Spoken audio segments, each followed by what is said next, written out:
Sila Mike Defensor daw at si Attorney Baligod ang nagbigay sa kanila ng instruksyon kung anong sasabihin, anong gagawin.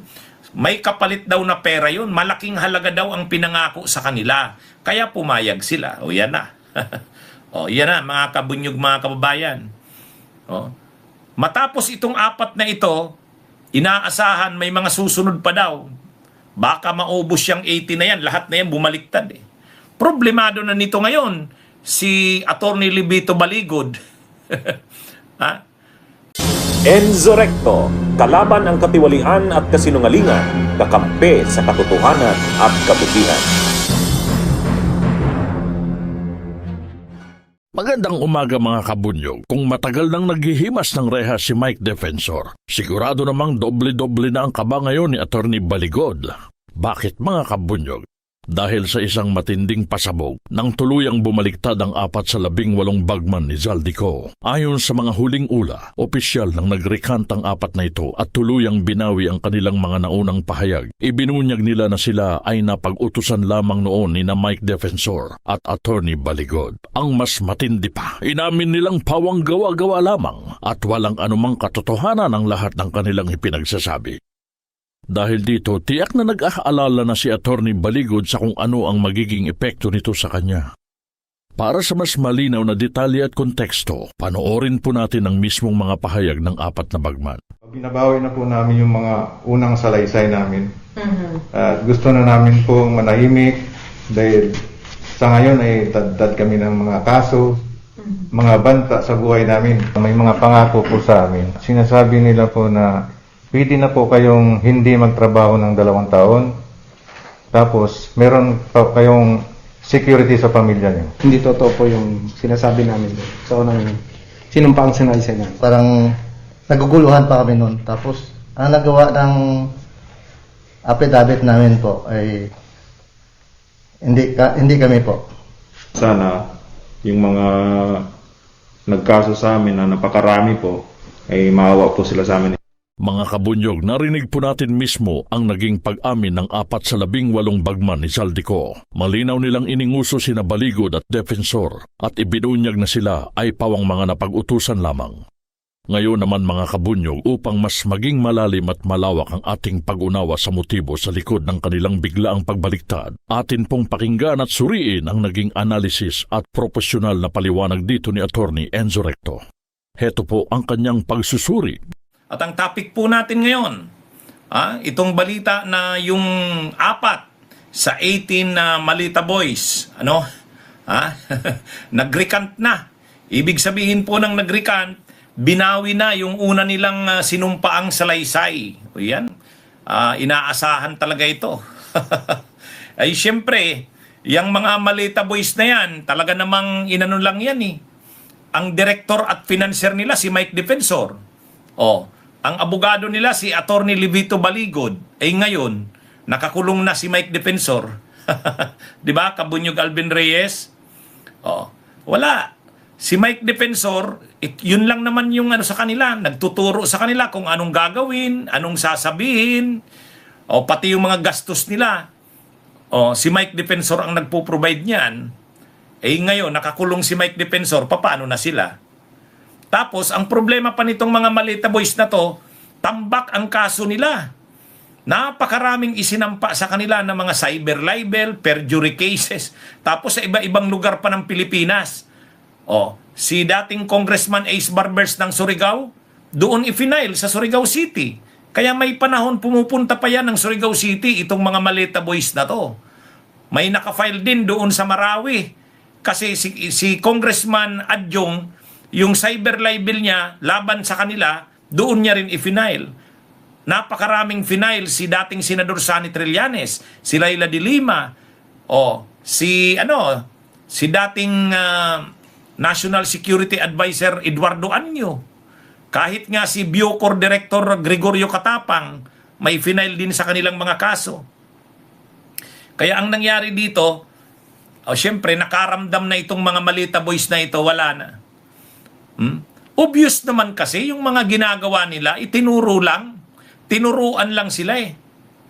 Ang tinuturo nila ng mga dinliberan daw nila ng maleta si Laila de Lima, Si Trillanes. Walang maniniwala doon. Si Beatrix Luistro.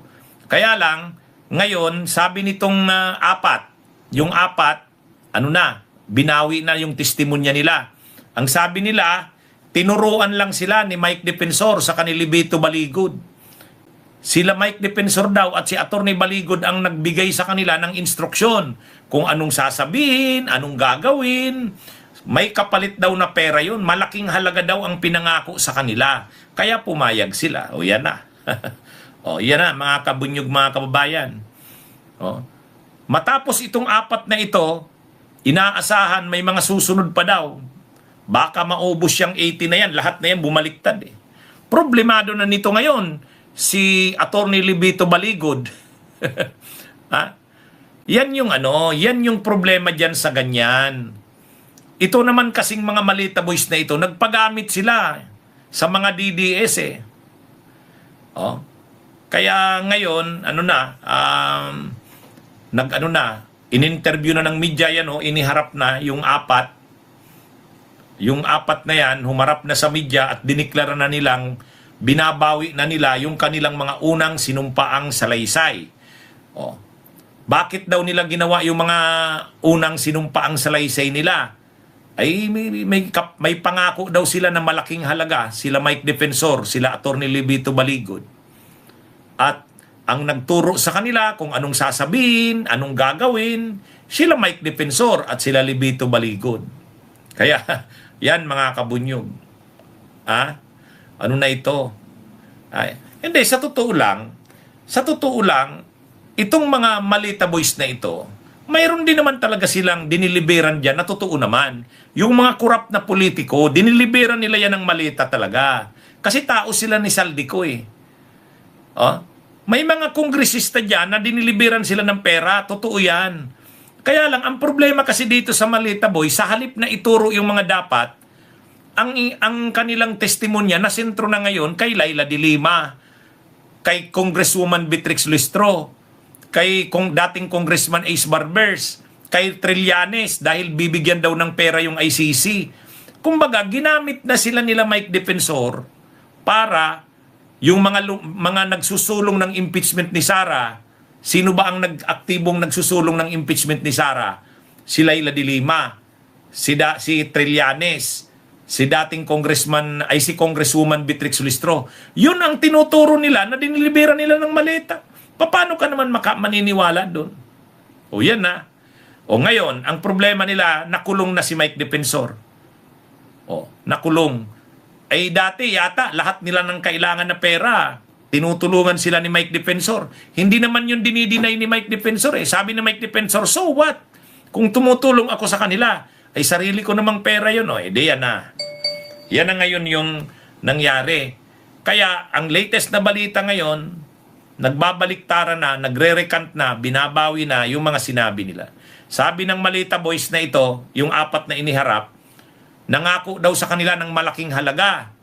Basta't ganitong gawin, ganitong sabihin. Ngayon, mga kabunyog, wala na. Ang sayang dito, ito ang nanghihinayang ako. Pwede naman sana kasi sila, nagsabi na lang sana sila ng totoo.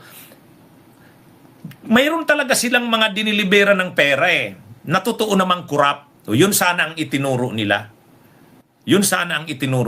Sana hindi sila kila Mike Defensor lumapit Sana hindi sila kila Baligod lumapit Kung lumapit sila doon kila yung mga halimbawa, yung kasamahan namin sa White Ribbon Movement, sila Bishop Colin Bagafuro, sila Father Wilmer Tria, kung doon sila sumama,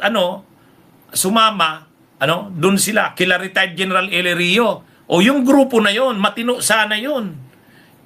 Yun sana yung maayos, ay hindi Ang ginawa nila, nagpagamit sila kila Mike Defensor, nagpagamit sila kila Libito Baligod, ay mga Duterte yan.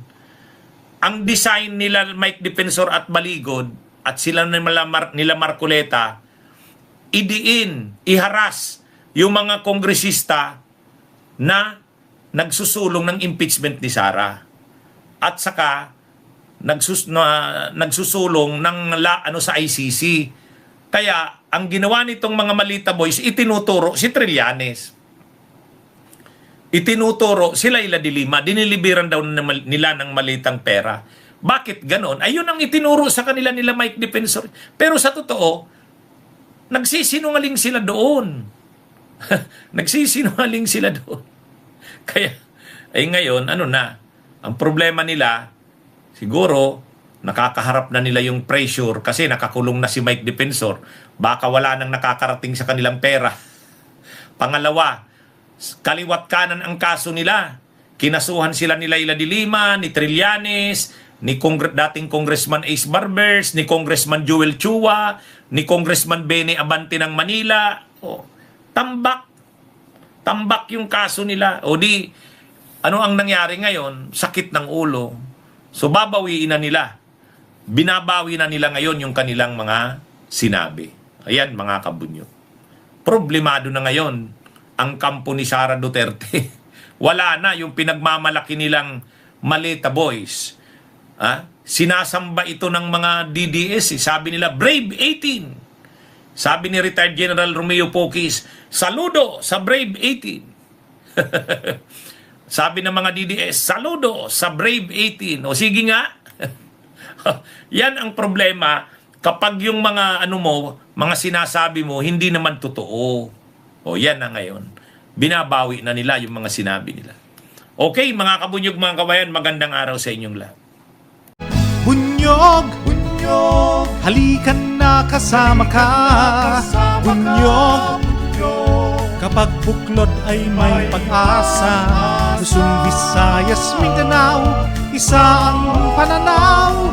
Sa bagong Pilipinas ang bunyog isisigaw. Bunyog.